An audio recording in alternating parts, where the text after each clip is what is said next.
Sarah Martinez had always dreamed of serving her country, but standing in the rain at Naval Station Great Lakes, watching other recruits effortlessly complete obstacle courses she could barely finish, that dream felt impossibly distant.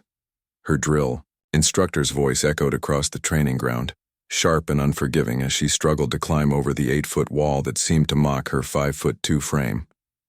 The other recruits moved past her with fluid precision, their bodies already adapting to the military's demanding physical standards. Sarah's lungs burned as she finally hauled herself over the wall, landing hard on the other side while the group had already moved on to the next challenge. Sweat mixed with rainwater streamed down her face, and she could feel the familiar sting of doubt creeping into her thoughts. Growing up in a small Texas town, Sarah had been the girl who preferred books to sports, who spent her afternoons at the library rather than the gymnasium. Her decision to join the Navy had surprised everyone, including herself. After graduating high school with modest grades and no clear direction, the military recruiter's promise of purpose and belonging had seemed like a lifeline. But now, surrounded by athletes and natural-born warriors, she wondered if she had made a terrible mistake. Her bunkmates were polite but distant. They formed natural alliances based on shared backgrounds or similar physical abilities, while Sarah found herself increasingly isolated. During mess hall conversations, she listened to stories of high school football championships and wrestling tournaments, feeling like an outsider looking in.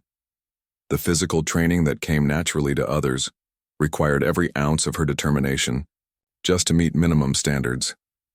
The swimming tests were particularly brutal. While others glided through the water with practice strokes, Sarah fought against panic each time her face went under. Her childhood fear of deep water, something she had never disclosed to her recruiter, became a daily battle. The pool deck was slippery with condensation, and the chlorine smell made her stomach turn as she prepared for another attempt at the required distance. Night after night, she lay in her narrow bunk listening to the steady breathing of her sleeping squad mates, wondering if she should quit before the embarrassment grew worse. The thought of returning home, of facing the disappointed looks from family members who had finally started to respect her choice, felt almost as frightening as another day of failed attempts at basic requirements. But something deep inside Sarah refused to surrender. Maybe it was stubbornness, or maybe it was the memory of her grandfather's military service stories that had first planted the seed of her naval ambitions. Whatever it was, she decided to use her one advantage, her mind. While others relied on natural athletic ability, she would study every technique, analyze every movement, and approach her physical challenges like the academic problems she had always been good at solving. She began waking up an hour before reveille, practicing movements in the dim light of the barracks bathroom. She memorized the timing of every obstacle course element, calculating the most efficient paths and techniques. Slowly, almost imperceptibly, her performance began to improve. Not dramatically, and certainly not enough to impress anyone, but enough to keep her in the program. The drill instructors noticed her effort, though they rarely showed it. In quiet moments between their harsh corrections, she caught glimpses of something that might have been approval. Her classmates began to see her differently too, not as the weak link they had initially assumed, but as someone who simply refused to quit no matter how many times she fell down. As the weeks of basic training continued, Sarah's body gradually adapted to the demands placed upon it. Her struggles became less about basic survival and more about meeting the standards that would allow her to continue serving. She still finished last in most physical challenges, but she finished them. That persistence, that refusal to accept defeat even when everything seemed stacked against her, was quietly building something that would prove far more valuable than raw athletic talent in the challenges that lay ahead. 2 years after barely scraping through basic training, Petty Officer Sarah Martinez found herself stationed at Naval Base Norfolk, working in communications intelligence. Her struggles during those early weeks seemed like a distant memory, though. The lessons learned from pushing through seemingly impossible challenges had shaped her approach to everything that followed. She had discovered that her analytical mind, the same trait that had made her feel out of place among the physically gifted recruits, was actually her greatest military asset. Her daily routine involved monitoring encrypted communications and analyzing signal patterns that could reveal enemy positions or intentions. The work required intense concentration and the ability to spot subtle patterns that others might miss. Sarah excelled at this mental puzzle solving, often staying late to double-check her analysis or explore anomalies that seemed insignificant to her colleagues. The communication center was a windowless room filled with banks of sophisticated electronic equipment, where the soft hum of computers mixed with the occasional click of keyboards. Sarah's workstation was tucked in a corner, surrounded by manuals and notebooks filled with her meticulous handwriting. Her supervisor, Chief Petty Officer Rodriguez, had begun assigning her the most complex intercepts, recognizing her talent for extracting meaningful intelligence from seemingly random data streams.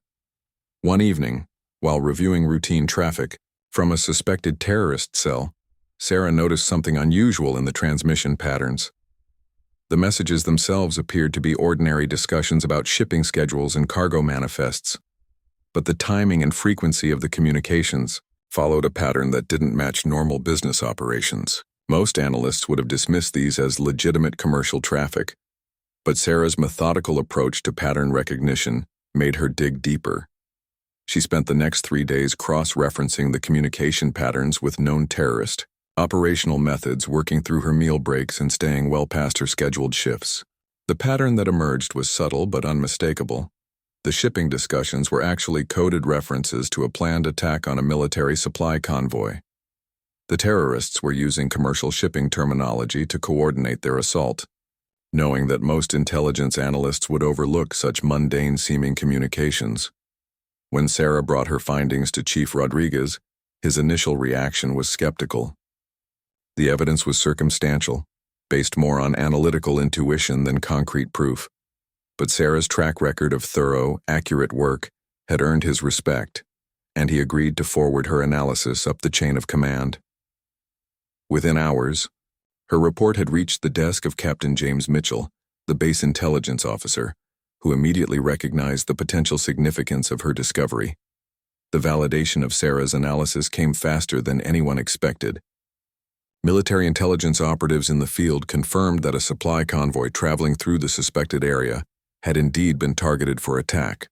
The terrorist plans were disrupted, and several key operatives were captured based on the intelligence Sarah had extracted from those seemingly innocent shipping conversations. The successful prevention of the attack saved not only military equipment worth millions of dollars, but potentially several soldiers' lives. Captain Mitchell made a point of visiting the communications center to personally commend Sarah's work. He was a tall, serious man with graying hair and the weathered look of someone who had spent considerable time in combat zones. His reputation for recognizing talent and his connections throughout the special operations community made his approval particularly meaningful.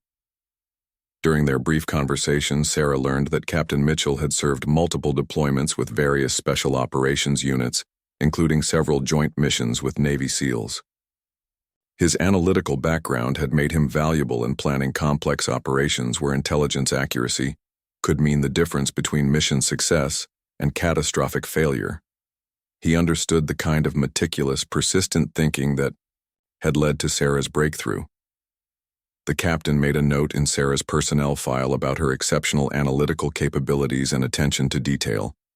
He also made a mental note about her character, recognizing in her the same quiet determination that he had seen in the most effective special operations personnel. It wasn't the loudest or most physically impressive soldiers who succeeded in the most challenging missions, but rather those who combined intelligence with an absolute refusal to give up when faced with seemingly impossible problems. Word of Sarah's success spread quickly through the intelligence community at Norfolk. Her colleagues began to view her differently, seeking her input on their own challenging cases and recognizing her as someone whose insights were worth considering. The confidence that came from this recognition helped erase the last remnants of doubt from her difficult basic training experience, replacing them with a quiet professional pride that would serve her well in the unexpected challenges ahead. 6 months after her intelligence breakthrough, Sarah was working the midnight shift when an encrypted message marked with the highest priority classification landed on her screen. The communication had been intercepted from a known hostile network, but the encryption was unlike anything she had encountered before. Standard decryption protocols had failed, and the message had been passed between 3 different analysis teams without success. The timestamp on the intercept indicated it had been transmitted just hours earlier from a location near a sensitive military installation overseas. Intelligence reports suggested that hostile forces were planning something significant in that region, making this particular message potentially critical to ongoing operations. Sarah stared at the screen, watching the seemingly random string of characters that held secrets she needed to unlock. She began applying every cryptographic technique in her training, methodically testing different approaches and documenting each attempt. Hours passed as she worked through increasingly complex possibilities, her coffee growing cold as she became absorbed in the puzzle. The pattern recognition skills that had served her so well in previous cases seemed inadequate for this new challenge. As dawn broke over the base, Sarah realized she had been working for nearly 8 hours straight on the single message. Her relief arrived to find her still hunched over her workstation, surrounded by pages of calculations and failed decryption attempts. Most analysts would have passed the message back up the chain at this point, admitting defeat, but Sarah's stubborn streak from basic training refused to let her surrender. She approached the problem from a different angle, considering not just what the message said but why it had been encrypted in such an unusual way. If standard methods weren't working, perhaps the encryption itself was a message. She began analyzing the structure of the coded text, looking for patterns that might reveal the encryption method itself, rather than trying to break through it directly. The breakthrough came unexpectedly. Hidden within the apparent randomness of the encrypted text was a mathematical sequence that corresponded to coordinates. The terrorists weren't just hiding their message, they were hiding the location where the real message could be found. The encrypted text was actually a sophisticated pointer to a dead drop location where the actual operational plans had been concealed. Sarah's discovery meant that rather than trying to decode a message that was designed to be unbreakable, intelligence, operatives could simply go to the specified location and retrieve the actual plans. She immediately contacted Chief Rodriguez, who had just arrived for his morning shift. Within minutes, her analysis was being transmitted to field operatives who could act on the location information. The dead drop location yielded a treasure trove of intelligence about planned attacks on 3 separate military installations. The level of detail in the recovered documents revealed a sophisticated network with access to highly classified information about security procedures and patrol schedules. The timely discovery of these plans allowed security forces to adjust their protocols and position additional personnel to prevent the attacks. Captain Mitchell once again found himself reviewing a report with Sarah's name on it, but this time, the implications were even more significant. The prevented attacks would have resulted in substantial casualties and potentially compromised ongoing operations in the region. Her unconventional approach to the cryptographic puzzle had revealed an entirely new terrorist communication method that intelligence agencies had never encountered before. The captain realized that Sarah's combination of analytical skill and persistent problem-solving was exactly the kind of capability that special operations units needed for their most challenging missions. He began making discreet inquiries about opportunities where her talents could be utilized in more dynamic operational environments. Those inquiries eventually reached Commander David Chen, a Navy SEAL team leader who specialized in intelligence-driven operations in hostile territories. Chen was preparing for a mission that would require someone with Sarah's specific skill set, someone who could analyze complex intelligence in real time while operating under extreme pressure. The mission parameters were classified, but it involved infiltrating enemy territory to gather intelligence that could prevent a major terrorist operation. The commander's initial reaction to Sarah's personnel file was skeptical. Her physical training scores, while adequate, were far from impressive. Her combat experience was limited to basic weapons training, and she had never operated outside the controlled environment of a communications center. But her intelligence, analysis record was extraordinary, and Captain Mitchell's personal recommendation carried significant weight in the special operations community. Chen found himself facing a difficult decision. The mission required someone with Sarah's analytical capabilities, but it also demanded physical endurance and mental toughness under combat conditions. Traditional special operations personnel had the physical skills but lacked her specific intelligence expertise. The question was whether someone who had struggled through basic training could handle the intense pressures of a classified mission behind enemy lines. After reviewing her complete service record and consulting with other special operations commanders who had worked with unconventional personnel, Chen decided to take a calculated risk. Sarah's persistent character and proven ability to solve impossible problems under pressure might be exactly what his mission needed, even if her path to this moment had been completely different from any other team member he had ever selected. The meeting with Commander Chen took place in a secure conference room that Sarah had never seen before, located in a section of the base she hadn't known existed. The SEAL officer was shorter than she had expected, with weathered features and intense eyes that seemed to evaluate everything around him. When he spoke, his voice was calm but carried an authority that made every word feel significant. He didn't waste time with pleasantries. The mission, he explained, involved infiltrating a hostile territory where a terrorist network was planning an attack that could destabilize an entire region. Standard intelligence gathering methods had failed to penetrate their security, and satellite surveillance couldn't access the underground facilities where the planning was taking place.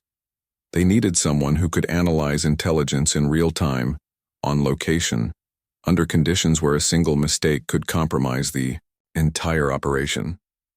Sarah listened in stunned silence as Chen outlined requirements that seemed impossible for someone with her background. The team would be inserted at night into unfriendly territory, hike 20 miles through mountainous terrain, and establish a concealed observation post near the terrorist compound. She would need to process intercepted communications and analyze captured documents while maintaining absolute silence and readiness to evacuate at a moment's notice. The physical demands alone seemed overwhelming. The equipment she would need to carry, including specialized communication gear and analysis tools, weighed nearly 60 pounds. The terrain they would cross was the kind that challenged experienced special operations personnel, and the altitude would make every step more difficult. Chen was asking her to do all of this while maintaining the mental clarity necessary for complex intelligence analysis. When she asked why he had chosen her for such a mission, Chen's answer was surprisingly straightforward. Her intelligence analysis had already saved lives and prevented attacks, proving she could produce results under pressure. More importantly, her persistence in solving seemingly impossible problems suggested she had the mental toughness necessary for special operations work. Physical skills could be improved with training, but the kind of analytical thinking and stubborn determination she had demonstrated couldn't be taught. The training that followed was unlike anything Sarah had experienced since basic training, but this time she approached it with confidence earned through years of successful service. Chen assigned her to work with Master Chief Petty Officer Williams, a veteran SEAL who specialized in preparing non-traditional personnel for special operations missions. Williams had worked with intelligence analysts, combat medics, and technical specialists, helping them develop the physical and mental skills necessary for dangerous assignments. The physical training was brutal, but methodical. Rather than trying to transform Sarah into a typical special operations athlete, Williams focused on building the specific endurance and strength she would need for her mission. Long hikes with heavy packs, designed to simulate the conditions she would face in the field. Combat shooting exercises that emphasized accuracy under stress rather than speed. Survival training that taught her to remain hidden and silent for extended periods. The mental preparation was equally intense. Chen and his team created realistic scenarios where Sarah had to analyze complex intelligence while dealing with simulated enemy contact, equipment failures, and time pressure. They tested her ability to make critical decisions when exhausted, hungry, and operating on minimal sleep. Each exercise pushed her closer to her breaking point, then demanded that she continue functioning at peak analytical capability. During one particularly challenging training exercise, Sarah found herself lying in a muddy ditch at 3 a.m, trying to decode intercepted messages while simulated enemy forces searched the area with flashlights. Her hands were numb from cold, her equipment was barely functional after hours of rough handling, and every instinct told her to focus on hiding rather than working, but she forced herself to continue the analysis, remembering that in the real mission, lives would depend on the intelligence she could provide. The breakthrough moment came during the final training exercise. a 3-day simulation that combined all the physical and mental challenges she would face. Sarah successfully identified a critical piece of intelligence that revealed the location of a simulated terrorist weapons cache, even while the training team was actively trying to disrupt her work with noise, equipment problems, and mock emergency situations. Her analysis was accurate, completed on schedule, and provided the actionable intelligence that would have made the simulated mission successful. Commander Chen watched the final exercise from a concealed position, evaluating not just Sarah's performance but her demeanor under extreme stress. What impressed him most wasn't her technical skills, which he had expected based on her record, but her calm professionalism when everything around her was going wrong. She had somehow transformed the nervous, struggling recruit from her basic training years into someone who could function effectively in the chaos of a combat environment. After the exercise, Chen made his decision. Sarah would deploy with his team on the classified mission, but with modifications to the operational plan that would maximize her strengths while minimizing exposure to situations where her relative inexperience might become a liability. She would have additional protection from team members, redundant communication equipment, and carefully planned extraction routes that could get her to safety quickly if the situation deteriorated. The mission launch was scheduled for the following week, giving Sarah just enough time to mentally prepare for an assignment that would test everything she had learned about herself since those difficult days in basic training. The scared, struggling recruit who had barely made it through obstacle courses was about to become a critical component in a special operations mission that could prevent a major terrorist attack. The helicopter dropped them 12 miles from their target zone on a moonless night that made the mountainous terrain below look like an endless void. Sarah's heart pounded as she rappelled down the rope, her heavy pack throwing off her balance, in ways the training exercises hadn't fully prepared her for. The moment her boots touched the rocky ground, the helicopter disappeared into the darkness, leaving the 4-person team alone in hostile territory. Commander Chen moved with the fluid efficiency of someone who had done this dozens of times before, quickly establishing their position and confirming their route to the observation point. The other 2 team members, Petty Officers Jackson and Rodriguez, were experienced SEALs who had volunteered for the mission specifically because they understood how critical Sarah's intelligence capabilities would be to its success. The hike through the mountains tested every aspect of Sarah's training. The terrain was worse than anything they had practiced on, with loose rocks that threatened to send them tumbling down steep slopes and narrow paths that required perfect balance. While carrying 60 pounds of equipment, her legs burned within the first hour, and the altitude made every breath a conscious effort, but she maintained the pace Chen set without complaint. 3 hours into the hike, they encountered their first serious obstacle, a patrol of enemy fighters, moving along the main trail they had planned to use.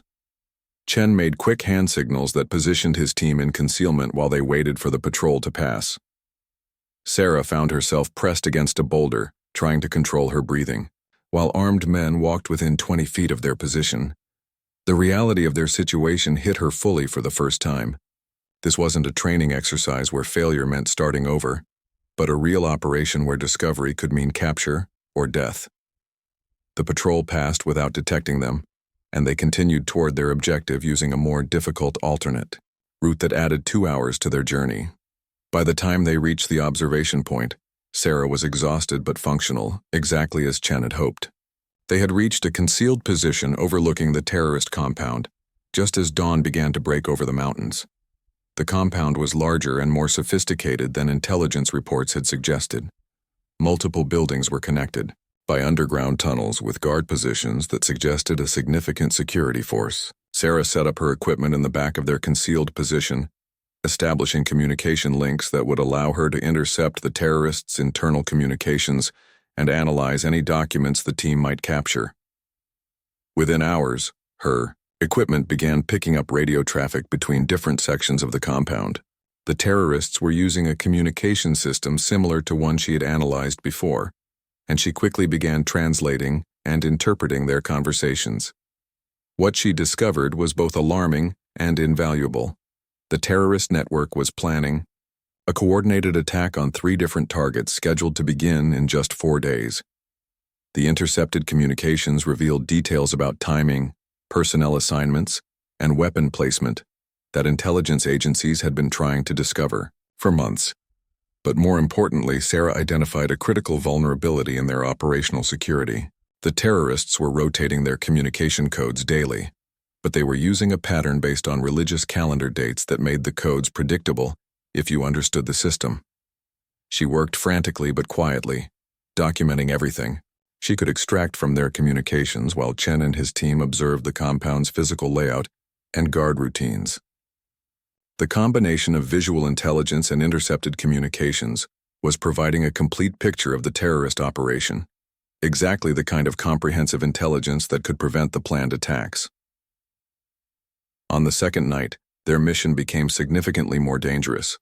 An enemy patrol discovered evidence of their presence, boot prints on a muddy section of trail that they had been forced to cross during their approach. The compound went on high alert, with search parties spreading out into the mountains to find the intruders. Chen made the decision to maintain their position rather than attempt immediate extraction, knowing that the intelligence Sarah was gathering was too valuable to abandon. But he also knew that their concealed observation post could be discovered if the search became systematic. They needed to complete their intelligence gathering quickly while preparing for the possibility of fighting their way out. Sarah found herself working under the most intense pressure of her life, trying to extract every possible piece of information from intercepted communications while enemy forces searched the mountainside around them. She could hear voices in the distance, sometimes close enough to make out individual words, while she continued analyzing the patterns in terrorist communication traffic that could reveal their complete operational plan. The breakthrough came during their third night in position. Sarah intercepted a detailed operational briefing that included not only the timing and targets of the planned attacks, but also the names and locations of terrorist cells in 3 different countries. The information was so comprehensive that it would allow intelligence agencies to disrupt the entire network, not just prevent the immediate attacks. But as she finished documenting the critical intelligence, Chen received word through their communication link that enemy search parties were converging on their area. They had perhaps 30 minutes to evacuate before their position would be overrun. Sarah quickly transmitted her analysis back to base, while the team prepared for a dangerous nighttime extraction that would require them to evade multiple search parties while carrying all their equipment. The evacuation would test every skill Sarah had developed since joining the Navy. She would need to move quickly and quietly through hostile territory, maintain operational security for classified materials, and be ready to defend herself if their small team encountered superior enemy forces. The scared recruit who had struggled through basic training was about to face the ultimate test of how far she had really come. The extraction route Chen chose led down the steepest side of the mountain, a treacherous path that no reasonable person would expect them to use, but which offered their best chance of avoiding the search parties.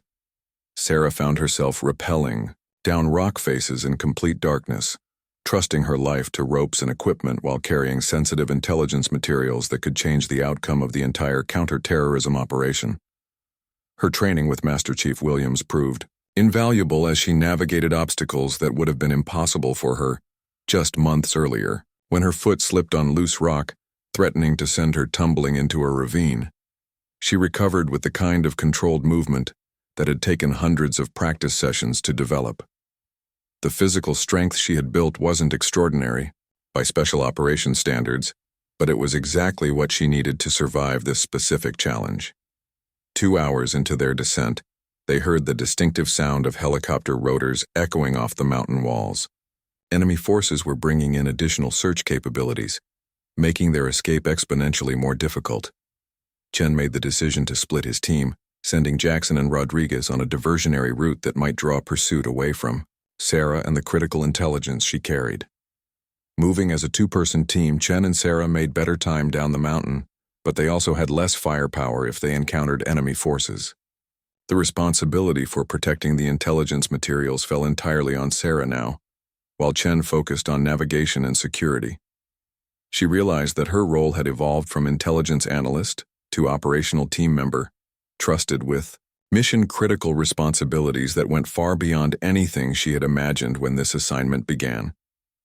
The closest call came just before dawn, when they nearly walked into a checkpoint that enemy forces had established on the main evacuation route. Chen spotted the position just in time, pulling Sarah into concealment behind a cluster of boulders while armed guards passed within arm's reach of their hiding spot. Sarah controlled her breathing and remained perfectly still, even when a loose rock shifted under her weight and made a small scraping sound that seemed impossibly loud in the morning silence. They waited in that position for nearly an hour, while the checkpoint guards maintained their watch, knowing that any movement could reveal their location. Sarah used the time to mentally review the intelligence she had gathered, ensuring that she could reconstruct the critical information even if her equipment was lost or damaged during the remainder of their escape. When the guards finally moved to a different position, Chen led Sarah on a wide detour that added miles to their journey but avoided further contact with enemy forces. Her legs were shaking with exhaustion, and her pack seemed to grow heavier with every step, but she maintained the pace without complaint. The memory of struggling through basic training obstacles seemed trivial compared to the life-or-death nature of their current situation. The extraction helicopter arrived exactly on schedule at a remote landing zone that offered minimal cover from observation or defensive fire. Sarah ran across open ground while rotor wash from the helicopter made it difficult to maintain balance, diving into the aircraft's cargo compartment just as Chen provided covering fire for their departure. As the helicopter lifted off, she could see vehicle lights converging on their position from multiple directions, arriving just minutes too late to prevent their escape. During the flight back to base, Sarah transmitted the final details of her intelligence analysis to operational commanders, who were already positioning forces to intercept the planned terrorist attacks. Her work had provided not only the timing and targets of the immediate threats, but also the network analysis necessary to disrupt the entire terrorist organization across multiple countries. The success of the mission exceeded everyone's expectations. The intercepted intelligence prevented 3 major attacks, led to the capture of key terrorist leaders, and disrupted communication networks that had been planning additional operations for months into the future. Sarah's analysis had provided the comprehensive understanding that allowed intelligence agencies to roll up an entire terrorist cell structure rather than simply responding to individual threats. Commander Chen's mission report praised Sarah's performance under extreme conditions, noting that she had maintained analytical precision while operating in a combat environment that challenged experienced special operations personnel. More importantly, he recommended her for additional specialized assignments where her unique combination of intelligence skills and proven operational capability could be utilized. The transformation was complete. The recruit who had barely survived basic training had become a trusted special operations team member, capable of performing critical missions in the most challenging environments. But perhaps more significantly, Sarah had discovered that her greatest strength wasn't her analytical mind or her hard-earned physical capabilities, but rather the stubborn determination that had carried her through every obstacle since that first day of struggling over training walls in the rain. 6 months later, Sarah received orders for another classified assignment, this time as the intelligence specialist for a joint special operations task force. Commander Chen had specifically requested her for his team, knowing that the combination of technical expertise and operational experience she now possessed was exactly what they needed for increasingly complex missions. The scared young woman, who had once wondered if she belonged in the military, had found her place among the most elite units in the armed forces, proving that sometimes the most unlikely heroes are forged through persistence rather than natural talent.